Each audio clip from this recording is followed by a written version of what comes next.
Robert Negus was a showman with all of his heart and soul.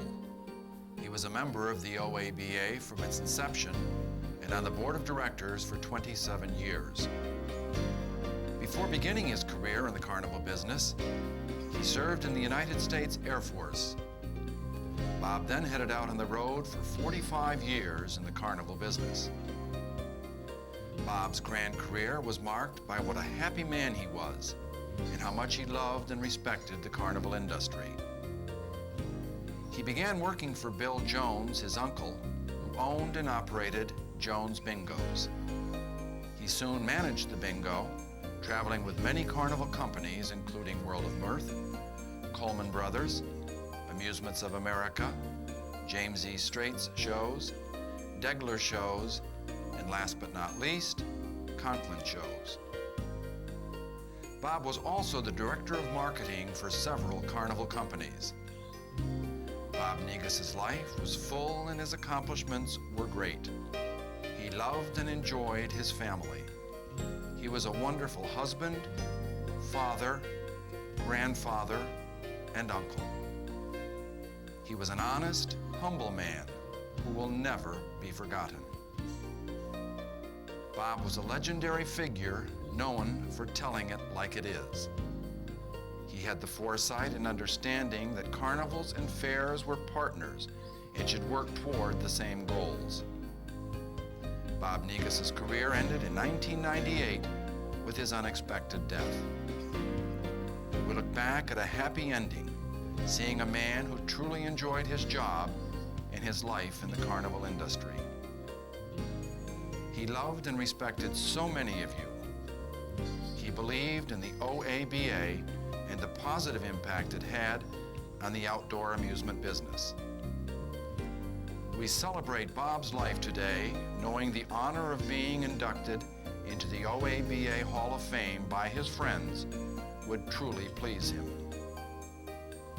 Since Bob's death, he has been referred to as a gentle giant, but so many of you remember the gentle man.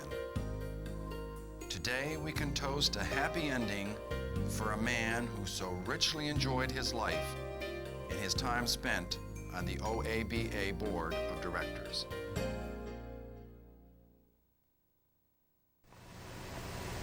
I can't think of a better choice than Bob Negus as a recipient of the OABA's prestigious Hall of Fame award. Bob Negus was really a man ahead of his time in our industry. Long before it was fashionable, Bob was a great advocate of developing positive relationships between the carnival industry and the fair industry. And he spent a lot of his own time over many, many years working as an individual and especially on the board of directors for many years of the OABA to further that cause. I consider it a privilege of my life to have been able to call Bob Negus a friend. And I know that people throughout the country who've had the opportunity to work with Bob would agree with me that our industry today is a much, much better one than it ever would have become if we didn't have the privilege of Bob Negus in our industry. Hi, the Negus family is truly honored to have Bob Negus inducted into the OABA Hall of Fame. He was a true showman that was loved by everyone. Bob Negus, the friendly giant. I'm not sure you'd want to get him mad because I don't know what would happen. I met B and Bob, and they came on our show in Canada in the late 70s. They operated a merchandise bingo. Bob was a great family man. He loved to gamble, played a mean game of crap. He dabbled in the stock market with some success. He also really enjoyed his association with the OABA and the outdoor amusement business. I remember when he was trying to quit smoking once, he used to sneak one on an occasion, and it was okay as long as B wasn't around. He's gone now, before his time, like most of the good ones, and I miss him.